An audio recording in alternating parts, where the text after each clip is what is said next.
कैसे हैं आप लोग। स्वागत है आपका शेयर बाजार ज्ञान की एक और वीडियो में। और आज की इस वीडियो में हम बात करने वाले हैं एशियन पेंट्स लिमिटेड के बारे में। लगभग 1.25% ऊपर फ्राइडे के सेशन के अंदर में जो थोड़ा सा रिबाउंड देखने को मिला था, but I think Asian paints के अंदर में फॉल जो है वो खत्म नहीं हुआ है। और उसका कारण मैं आपको आगे इस वीडियो में बताने वाला हूँ। अगर आप लोग चैनल पे नए हो तो आप चैनल को प्लीज सब्सक्राइब कीजिए, ताकि रोज आने वाली वीडियो आपको लगातार मिलती रहे। चलिए शुरू करते हैं। बेसिकली एशियन पेंट के ऊपर में मेरी ये वीडियो बन रही है बिकॉज ऑफ निफ्टी।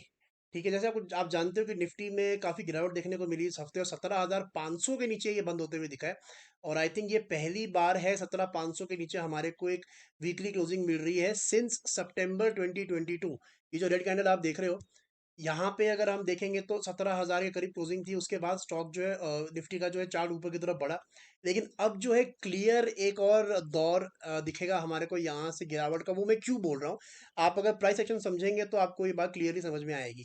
तो बेसिकली अगर सिर्फ इन 4 हफ्तों की बात करें तो आपको समझ में आएगा कि मार्केट्स में हो क्या रहा है। देखिए, जो ये रेड कैंडल बड़ा सा बना है यहाँ पे जनवरी के हफ्ते में, 23 जनवरी के हफ्ते में, जहाँ पे हाई था 18,200 और क्लोज था 17,600। 600 पॉइंट की गिरावट हुई थी इधर रेड कैंडल के अंदर में। उसके नेक्स्ट 3 वीक मार्केट्स ने बिताए, तीनों ग्रीन कैंडल्स बनाए। कहीं ना कहीं ये बोला जा सकता है कि शॉर्ट कवरिंग थी या फिर बाइंग थी, what ever you can call it. लेकिन उसके अंदर में ज्यादा बढ़त तब तक नहीं आती जब तक इस रेड कैंडल का जो हाई है वो नहीं निकलता, 18,201।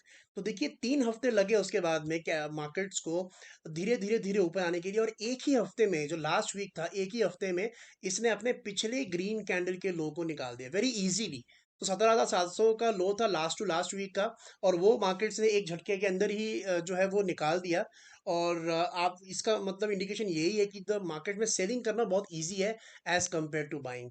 और जब मैं निफ्टी का चार्ट देखता हूँ और एशियन पेंट का चार्ट देखता हूँ तो ज़्यादा डिफरेंस दोनों के अंदर में नहीं है।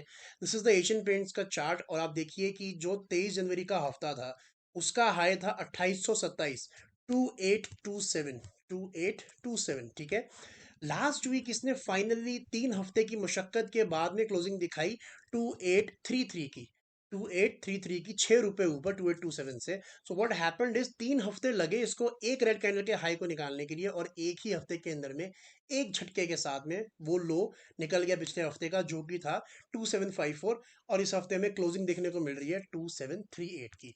सो निफ्टी का चार्ट और एशियन पेंट का चार्ट काफी सिमिलर है in terms of the weekly candle composition. लेकिन वहीं अगर मैं फॉल की बात करूं तो एक चीज अच्छी है एशियन पेंट के अंदर में, ये काफी ज्यादा फॉल ऑलरेडी इसके अंदर में स्टॉक के अंदर आ चुका है। अगर आप निफ्टी का चार्ट निकाल के देखोगे सो यू कैन सी, मैं बार बार बताते हुए आया हूं कि जब भी ये 20 और 200 मूविंग एवरेजेस के बीच का गैप बहुत ज्यादा बड़ा हो जाता है, वहां से एग्जिस्टिंग ट्रेंड को पलटना ही है। ये चीज एशियन पेंट में आपको दिखेगी कि वो बहुत पहले ही पलट चुका है। ठीक है, ये आप अगर इसका चार्ट बड़ा करके देखोगे so you can see that the gap was enormous already, और स्टॉक वहां से काफी हद तक गिर भी चुका है। एक यहाँ पे एशियन पेंट के अंदर में सहारा ये बन रहा था कि इसने एक रिबाउंड दिखाया था 2022 के अंदर में इन्हीं लेवल से, लगभग 2560 के करीब। सो वहां पे हो सकता था कि एक बारी स्टॉक जो है रुके, यहाँ पे अराउंड दिस लेवल स्टॉक एक बार रुके। बट बिकॉज एक रेड कैंडल यहाँ बनी है, आई थिंक दोबारा से नीचे जाने के लिए रेडी है।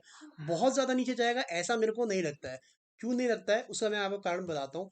देखिए, ये जो ब्लैक लाइन है ना, this is the 200 weekly moving average. ये जो ब्लैक लाइन है, this is the 200 weekly moving average.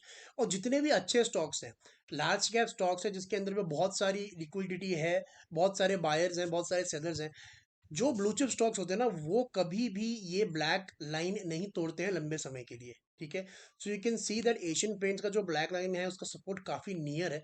और मुझे लगता है यहाँ पे तो रिबाउंड इसको मिल ही जाना चाहिए। सो जो ब्लैक लाइन का लेवल है राइट नाउ, अगर आप देखोगे तो वो आ रहा है लगभग 2460 रुपए के करीब। 2460 रुपए I think has to be one of the best supports that is there in Asian Paints after 2560। अभी चल रहा है 2738 के करीब। 2738 से अगर आप निकालोगे तो लगभग लगभग 200 250 पॉइंट, मतलब 10%। यहाँ से I would say Asian Paint एक और 10% के फॉल के लिए रेडी होता है।